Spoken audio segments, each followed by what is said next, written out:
여러분은 바울을 어떻게 생각하십니까? 우리가 일반적으로 신앙인이기 때문에 바울에 대해서 좋은 인식을 갖고 있습니다. 바울을 마치 우리가 본받아야 될 신앙인의 표본같이 생각하지요. 맞습니다. 그런데요, 내 자녀가 바울과 같은 인생을 산다고 한다면, 바울과 같은 선택을 한다고 한다면, 여러분은 잘했다라고, 그렇게 해야 된다라고 이야기할 만한 인생입니까?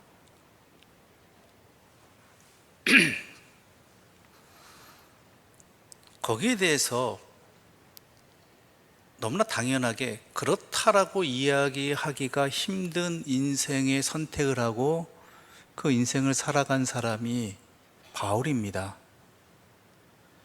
예수님은 다메섹 도상에서 바울은 예수님을 다메섹 도상에서 만났죠. 그 다음에 그의 인생이 확 바뀌었습니다. 세상적으로 본다면 인생 꼬였습니다. 그 이전에 바울은 총망받는 유대 율법학자였습니다. 유대 사회 속에서 앞날이 창창한 사람이었죠. 인정도 받았습니다. 기대도 받았습니다. 그런데 어떻게 됐어요? 예수님 만난 이후로 이 바울은 유대인들에게는 변절자가 되어버렸습니다. 유대 공동체에서 저 사람은 죽여야 될 사람이라고 그렇게 판단되어지는 사람으로 인생으로 바뀌었습니다. 그뿐만이 아니죠. 예수님 만난 이후에 그의 삶의 여정 가운데 그리스도를 전하는 것이 그의 사명의 모든 것이었고 그 일에 헌신을 다했지만 같은 그리스도인들에게도 제대로 인정받지 못한 인생이었습니다. 왜요? 그의 과거가 그의 굴레가 되었습니다. 그가 이전에 예수님께서 이 땅에서 공생애를 보내셨을 때 사도가 아니었다라는 것이죠. 그런 사람이 어떻게 사도라는 이름을 붙일 수 있겠느냐. 게다가 그는 어떤 사람이었습니까? 박해자였다는 것이죠. 누구의 박해자? 예수를 믿는 사람의 박해자였다는 것입니다. 그럼에도 불구하고 바울은 평생 예수님을 따르는 삶을 포기하지 않았고 최선을 다해 살았고 기쁨으로 여겼습니다. 이러한 세상에 취급을 받으면서도 멸시를 받으면서도 같은 편 안에서도 인정을 못 받으면서도 그런 것에 흔들리지 아니하고 이 믿음의 길을 걸어갈 수 있었다는 것이죠. 그 원동력이 어디에 있느냐? 이 그리스도를 따르는 삶, 이 그리스도를 믿는 삶, 이것보다 더 나은 삶은 없다라는 것을 확신했기 때문입니다. 그뿐만이 아닙니다. 바울은 그리스도 예수께 잡힌받은 이 삶을 살아가는 자신을 빌립보 교회 사람들도 본받기를 소망했습니다.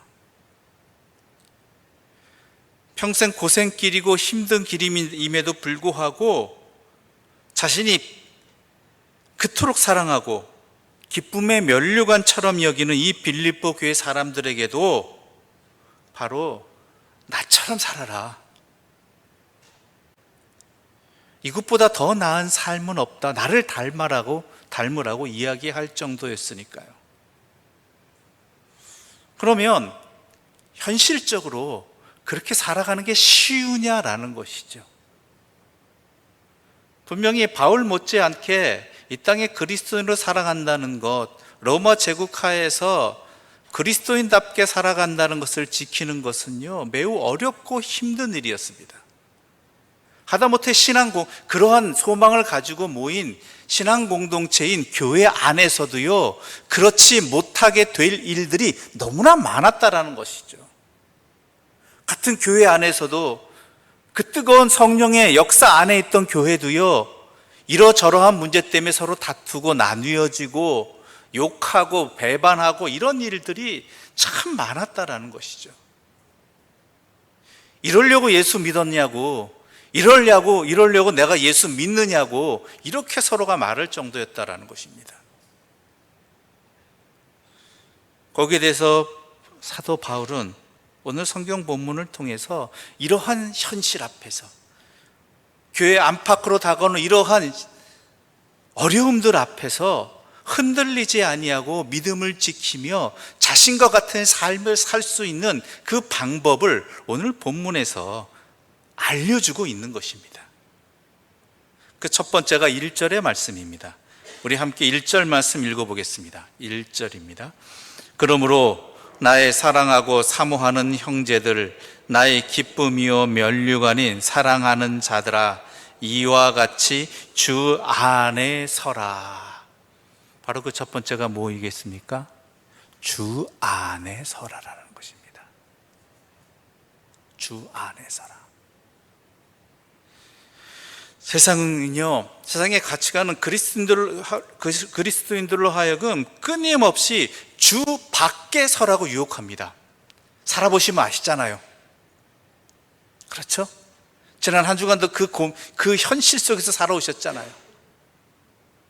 주 밖에 서야지만 살아갈 수 있을 것 같은 세상 속에서, 그것을 강요하는 세상 속에서 우리는 살아왔다라는 것이죠. 그런데 그것은 서는 것이 아니라는 것입니다. 넘어지는 것이란 이야기인 것입니다. 우리가 서 있는 삶, 서 있는 신앙생활을 할 수 있는 것은 오직 내가 주 안에 있을 때만 가능하다라는 것입니다. 주 안에 있을 때만. 거기에 속지 말라는 것이죠. 주 밖에 서야지만 제대로 살아갈 수 있다. 주 밖에 서야지만, 주님과 상관없는 삶을 살아야지만 너의 인생이 제대로 설 수 있다라는 그런 말에 현혹되지 말라. 내가 살아보니까 내가 전에는 그런 줄 알고 주 밖에 서 있는 것이 당연하게 여겼고 그러한 삶에 인정받으면서 살아왔는데, 예수님 만나고 난 다음부터 살아온 그 삶 가운데 내가 깨달은 것, 경험한 것은 뭐예요? 내가 진짜 서 있는 것은 주 안에 있어야지만 된다라는 것이죠. 왜요? 인간은요, 스스로 설 수 없는 존재입니다. 오직 주님만이 나를 서 있게 해 주실 수 있는 분이고, 또한 우리 주님은 영원하신 분이기 때문에 그 안에 있으면 우리 또한 영원히 설 수 있는 자들이 된다라는 것이죠. 그래서 바울은 첫 번째로 주 안에 서라는 것입니다.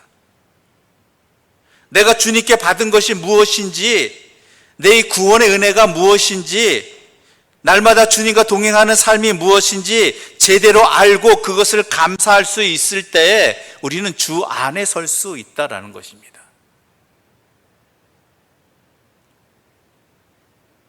그뿐만이 아닙니다. 바울은 또 2절에서 이렇게 말하고 있습니다. 2절 말씀 함께 읽어볼까요? 2절입니다. 내가 유오디아를 권하고 순두개를 권하노니 주 안에서 같은 마음을 품으라. 주 안에서 어떻게 하라고 그럽니까? 서 있으라 다음에는 같은 마음을 품으라는 것입니다. 같은 마음. 여기 두 여인이 등장합니다. 유오디아와 순두개라는 사람이지요.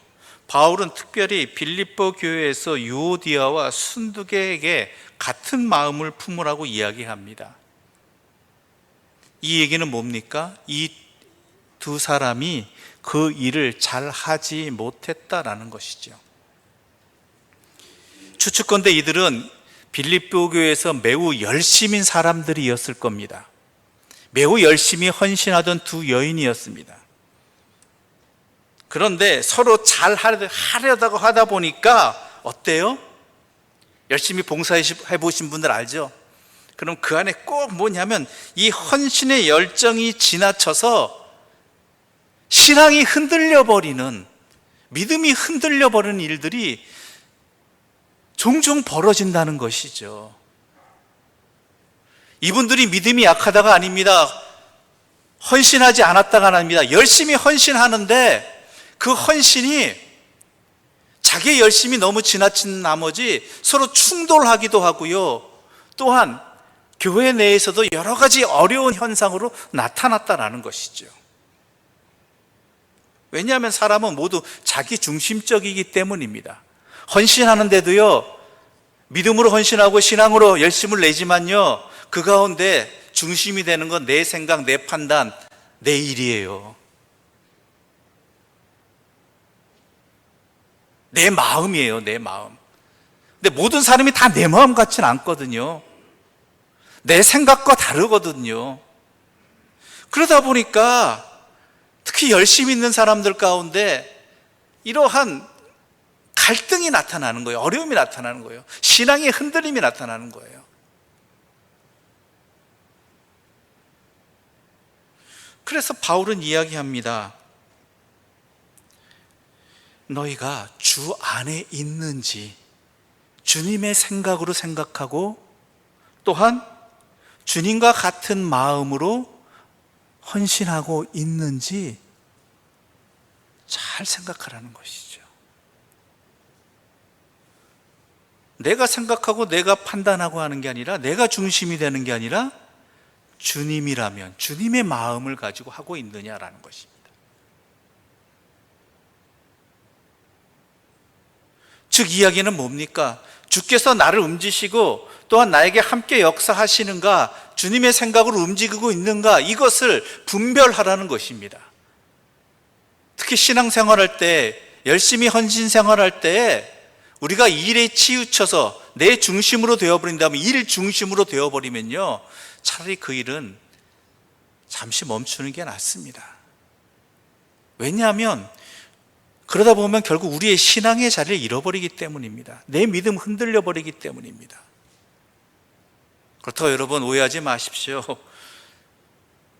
일을, 헌신을 그만두라는 이야기 아닙니다. 헌신할 때 항상 먼저 준비되어야 될 것, 놓치지 말아야 될 것, 지켜야 될 것은 무엇이냐? 주님의 마음을 갖고 있느냐라는 거예요. 안 그러면 같은 마음 품을 수 없어요. 절대 그렇게 안 돼요. 처음에 같이 죽이 맞던 사람도요, 같은 으쌰으쌰로 시작한 사람도요, 시간 흘러가면서요, 자기 생각이 나오고 자기 판단이 나오게 되어 있습니다. 서로 사랑해서 결혼한 부부 사이도 그런데요,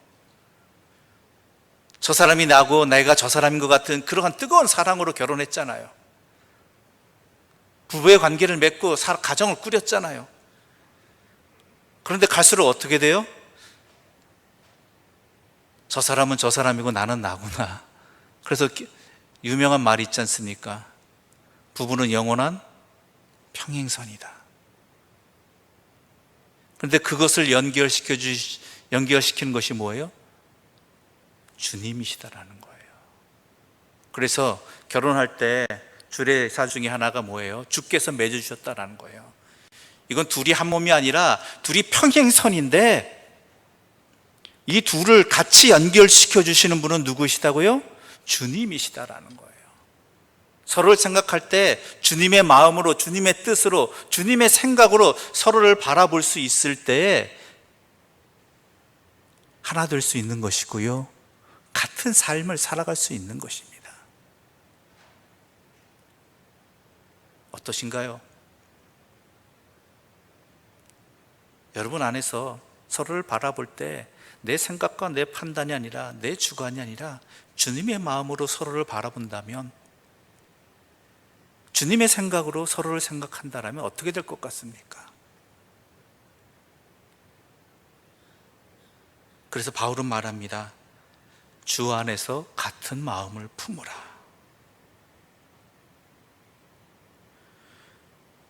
여기서 사실 바울은요, 빌립보 교회에 오고 싶어서 온 사람은 아니었습니다. 빌립보 지역이죠, 교회가 생기기 전에. 원래 바울은 다른 곳으로 가려고 했죠. 그렇죠? 근데 성령님에 의해서 2번이나 사역의 길이 막혔고, 게다가 하나님께서 환상도 보이셨잖아요. 우리에게로 와달라. 그래서 바울과 실라는 여정을 목적지를 바꿨단 말이에요. 그래서 이곳으로 왔습니다. 그런데 이곳에 와서 자신이 가려던 길을 주님께서 2번이나 막으셔서 이곳으로 왔고, 분명히 성령님께서 이곳으로 와야 된다고 해서 왔는데 이곳의 사역은 너무나 힘든 길이었습니다. 게다가 억울한 누명을 써서 감옥에 갇히기도 하였습니다.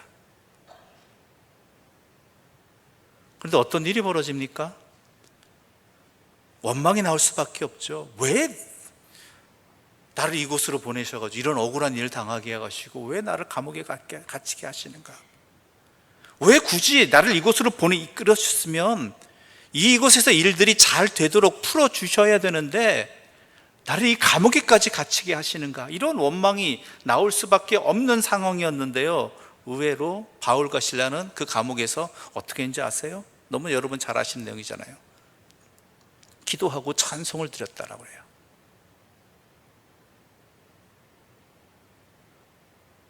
그게 오늘 본문에 나타납니다. 우리 4절 말씀 함께 읽어볼까요? 4절입니다. 함께 읽겠습니다. 주 안에서 항상 기뻐하라. 내가 다시 말하노니 기뻐하라.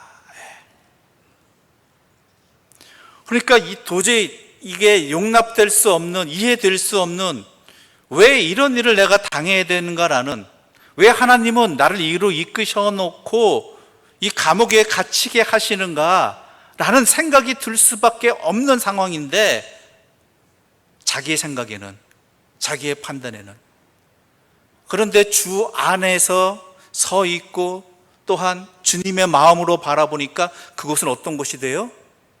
감사의 기도와 찬양이 나오는 자리가 되었다, 기뻐하는 자리가 되었다라는 거예요.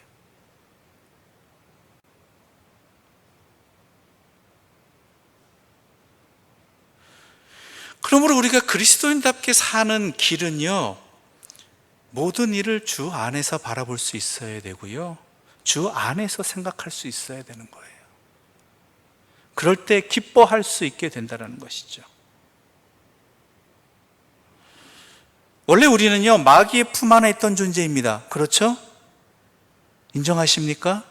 그렇죠. 마귀의 품 안에 있던, 그런 우리들을 하나님께서 주님의 품 안으로 자신의 아들까지 내어주시면서 인도해 주셨습니다. 그러므로 그 어떠한 악몽과 같은 고통과 염려와 근심과 실패가 나를 덮칠지라도 내가 주 안에 있는 것은 변함이 없다라는 거예요. 우리가 예수를 믿는다고 해서 근심과 고통과 염려가 사라집니까? 아니에요. 근심과 고통, 염려 계속 갖고 계시잖아요. 그런데요, 분명한 것은요, 그 근심과 고통과 염려가 우리가 주 안에 있다는 이 사실을 바꿀 수 없다라는 것이죠. 아무리 성도가 시련을 당하고 실패에 넘어졌어도 우리는 주 안에 있는 존재라는 거예요. 그러므로 우리는 기뻐할 수밖에 없다는, 뭐 때문에? 내가 주 안에 있다라는 것.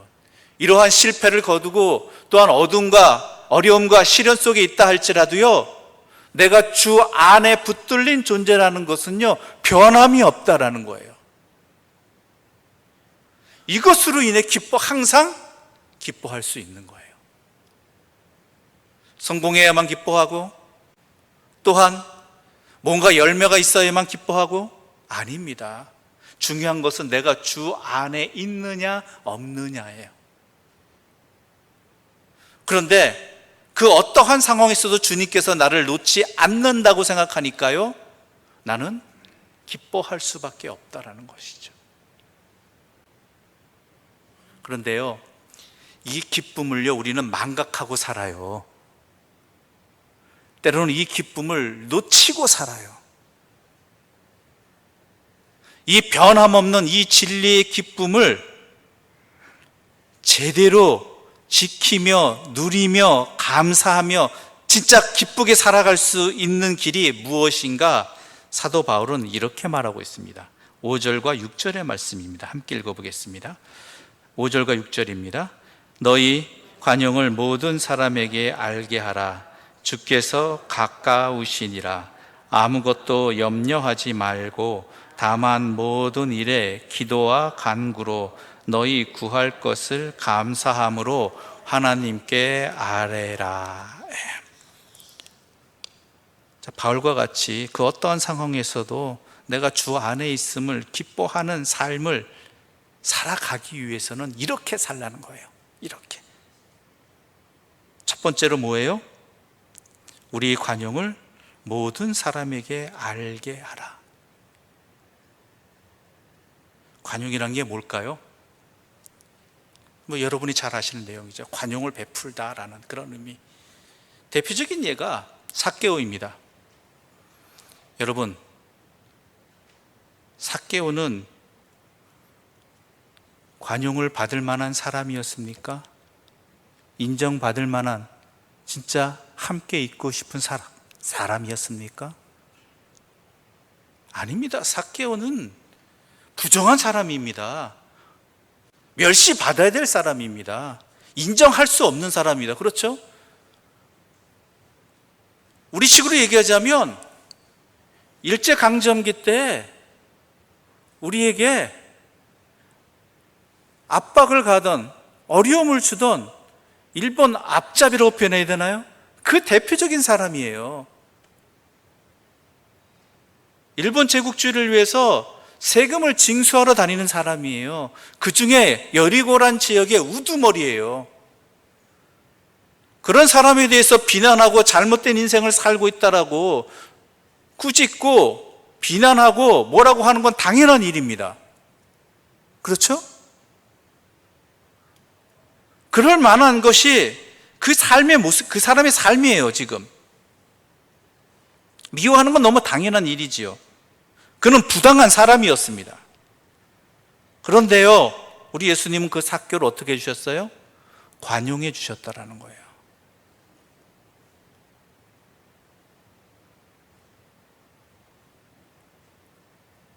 그래서 삭개오의 삶이 바뀌어 버리잖아요. 즉, 당연한 그러한 반응과 또한 거기에 따른 삶이 아니라 관용으로 모든 사람을 대할 수 있는 길이 바로 내가 기쁨을 누리며 살아갈 수 있는 그 방법이라는 것이죠. 내 기쁨을 잃지 않은. 그런데 그게 됩니까? 여러분, 상식적으로 돼요? 현실적으로? 분명히 내가 보기에 또한 나만이 아니라 나와 함께 살아가는 이 땅에서의 사람들이, 우리의 이웃들이 다 아니라고, 못됐다고, 미워해야 된다라고 하는 이 일들에 대해서 어떻게 관용할 수 있겠느냐라는 것이죠. 어떻게 그 사람을 품을 수 있겠느냐라는 것이에요. 차라리 모른 척 하는 게 낫지, 남에 올라가서 나를 쳐다본다 할지라도 그냥 모른 척하고 지나가는 게 낫지, 그 사람을 불러서 나와 함께 하자고, 내가 너와 함께 하겠다고, 내가 너를 사랑한다고, 내가 너를 품겠다라고 그렇게 말할 수 있는 그 삶이 가능하냐라는 것이죠.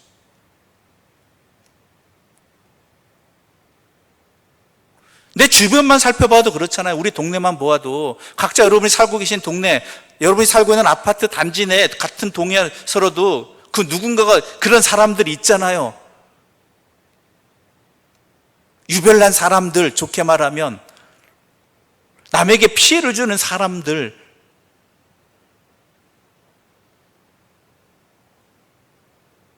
근데 그 사람들에게, 모든 사람이란 그 사람도 포함한 거잖아요. 어떻게 관용할 수 있겠느냐라는 것이죠.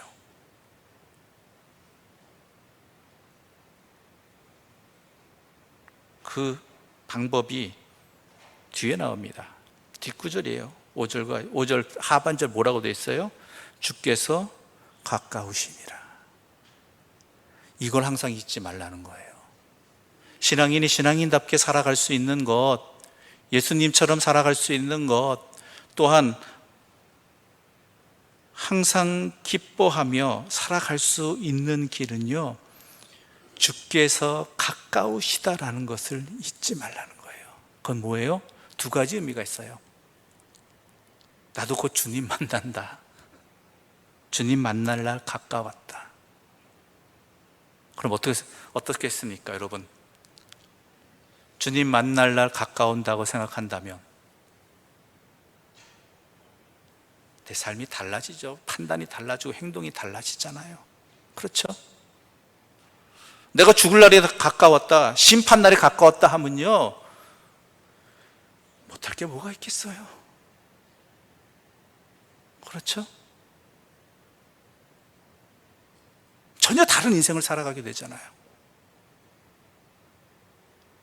그래서 신앙인에게 중요한 것은 마라나타 신앙이에요. 주님께서 곧 오신다.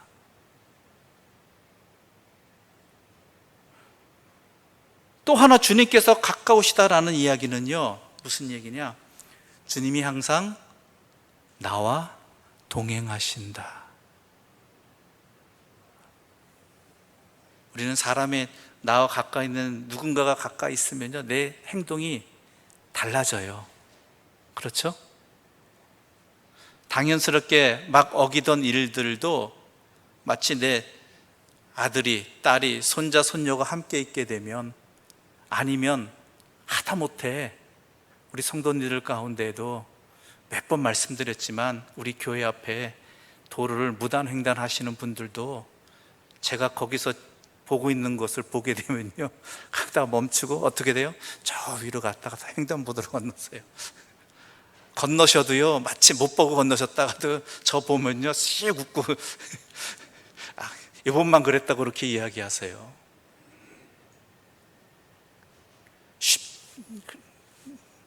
마찬가지예요. 주님이 나와 함께 하신다고 하면요, 모든 사람에게, 관용을 받지 못할 사람들에게도 우리는 나와 함께, 주님이 나와 함께 하신다는 것을 항상 생각한다면 내 말과 생각과 행동이 달라질 수밖에 없다는 것이죠.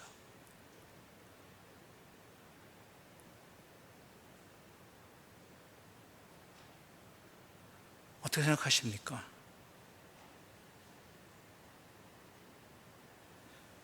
그것을 믿는다면, 주께서 가까우시다는 것을 믿는다면 주님을 의식하면서 살아가게 된다는 것입니다. 그게 내가 항상 기뻐하며 살 수 있는 길입니다. 모든 사람에게 관용을 베풀 수 있는, 관용으로 대할 수 있는 그 삶의 방법이, 주께서 나와 함께 하신다. 주께서 주님 만난 날 가까웠다. 이 생각을 항상 잊지 않고 살아야 된다는 거예요.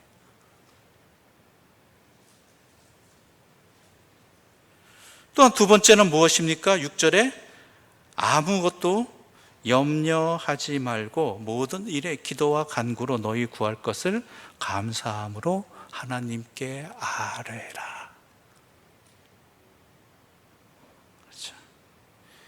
염려하지 않는다는 것이 아무 생각도 안 한다느니 엉뚱한 일로 시간 보내라는 이런 얘기 아니에요.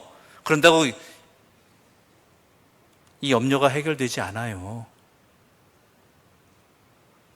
아무것도 염려하지 않기 위한 유일한 해결책은 무엇이다? 기도하는 것이다 라는 거예요. 기도하는 것. 바울은 그래서 6절에서 기도를 세 가지 단어로 표현합니다. 뭐가 있습니까? 기도, 간구, 또한 너희 구할 것을 감사함으로 하나님께 아뢰라. 같은 내용이거든요. 이것은 뭐냐면 말 그대로 모든 상황 속에서 모든 일을 가지고 기도하라라는 거예요.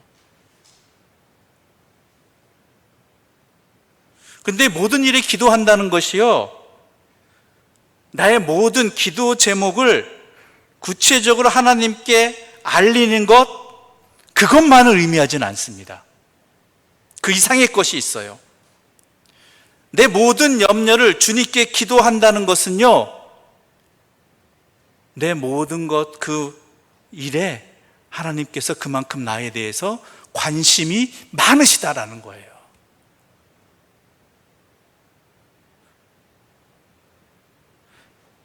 바로 그것을 우리는 잊지 말아야 돼요. 내가 누군가 대화를 하는데 누군가가 내가 말하는 그 주제에 대해서 관심이 없어 봐요. 그럼 그 대화는 이어갈 수 있어요? 그 대화는 소용 있는 것이에요? 없는 것이에요? 아무 소용 없는 것이에요. 나는 이 일에 대해서 이 주제에 가서 열심히 얘기를 하고 전하지만 상대방이 그래서 아무 관심이 없으면 그냥 한 귀로 흘려버릴 뿐이라는 것이에요. 그런데 모든 일에, 모든 염려를 기도하라는 것은요, 나의 그 사소한 것부터 또한 중대한 것까지 미주알 고주알 이 모든 일들을 우리 하나님께서는요 다 세심히 우리에게 관심을 가지시고 귀 기울이시고 들어주신다라는 거예요. 그걸 믿는 믿음으로 기도하느냐라는 거예요.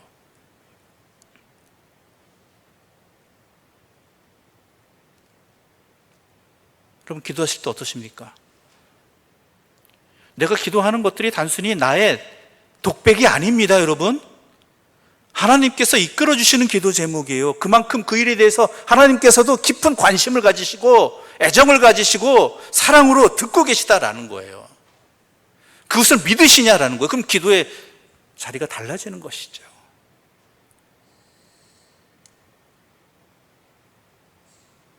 그것을 통해서 문제가 해결되는 것도 있겠지만 문제가 해결되지 않을 때도 있어요. 더 중요한 게 뭔지 알아요? 그런 것을 통해서 하나님과 깊은 교제를 나눌 수 있게 된다는 거예요. 여러분, 누군가와 말이 통한다, 누군가와 마음이 통한다라는 이야기를 할 때 시간이 이 사람하고 만나면, 이 사람하고 이야기하면 시간 가는 줄 모르겠다라고 하죠. 근데 한 일 없어요. 말만 서로 막 주고받았어. 그런데요, 그 사람과 그런 말만 주고받았어도 어때요? 근심이 풀리고 피로가 풀리고 힘이 생기고 신이 나고 세상이 달라 보이고 이런 일들이 벌어진다라는 거예요.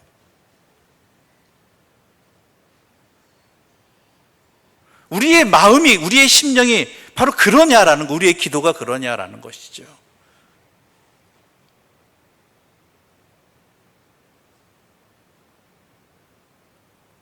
그럴 때 우리는 기뻐하게 돼요. 항상 기뻐하게 돼요. 염려가 주님과 만날 수 있는 자리, 주님과 교제할 수 있는 거리가 되니까요, 그 기도를 통해서 이 문제가 해결되지 않았어도요, 문제가 여전히 남아있어도요, 나는 기쁨으로 그 기도의 자리를 갖게 되는 것이고요, 기도하고 난 다음에 여전히 현실은 변함이 없어도요, 어때요? 기쁨으로 찬송하게 되는 것이에요. 이미 여러분들 다 몇 번씩 경험해 보셨잖아요.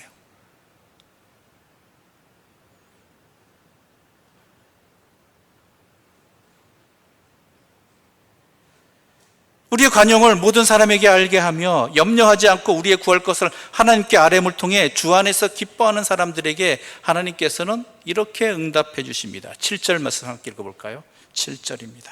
함께 읽겠습니다. 그리하면 모든 지각에 뛰어난 하나님의 평강이 그리스도 예수 안에서 너희 마음과 생각을 지키시리라. 아멘. 우리를 지켜준 무엇이? 하나님의 평강이. 이게 주 안에 있는 자의 기쁨입니다. 이게 우리가 살아갈 힘입니다. 많은 염려와 고통이 있다 할지라도 우리의 마음과 생각을 지키시는 하나님께서 나와 함께 하신다라는 것, 이것 때문에 우리는 염려하지 않을 수 있고 기도할 수 있다라는 것이죠. 참 어려운 세상입니다. 참 힘든 세상입니다. 특히 코로나 때문에 파생한 수많은 문제들이 우리를 염려하게 만들고 우리의 믿음이 약해지도록 만듭니다. 하지만 이렇게 주 안에서 우리 서 있고 주 안에서 같은 마음을, 주님의 마음을 품고 살고 주 안에서 항상 기뻐하며 살아가게 되면요, 평화를 주시는 우리 하나님께서, 평강의 하나님께서 우리를 더욱 든든하게 지켜주실 것이고, 하나님께서 우리에게 지혜도 주시고 힘도 주시면서 더욱 좋은 생각과 마음으로 살아갈 수 있도록 격려해 주시고요, 칭찬해 주실 것입니다. 또한 모든 것이 제자리 잡게 해주시고 모든 일이 순조롭게 하여 주실 것입니다. 그래서 하나님이 주시는 기쁨과 은혜와 평강과 행복이 우리의 삶에 가득하게 될 것입니다. 여러분들이 모두 주 안에 있기를 바랍니다. 주 안에서 있기 위해 이 말씀대로 살아가는, 이 말씀에 순종하여 살아감을 통해서 이 혼란한 세상 속에서 기쁨과 은혜와 평강의 삶을 살아가시는 그리스도인들 되시기를 간절히 소망하며 이 말씀을 함께 나누었습니다. 기도드리겠습니다. 하나님 아버지, 감사합니다. 오늘 우리에게 이 말씀으로 이끌어 주셔서 감사합니다. 우리가 주 안에 있기를 소망하는 자들 되게 해주시고, 주 안에 있는 그 참된 인생의 기쁨을 누리는 자들 되게 해주시고, 그러기 위해 수고를 아끼지 아니하는 주의 백성들 되게 하여 주시옵소서. 예수님의 이름으로 기도드립니다. 아멘.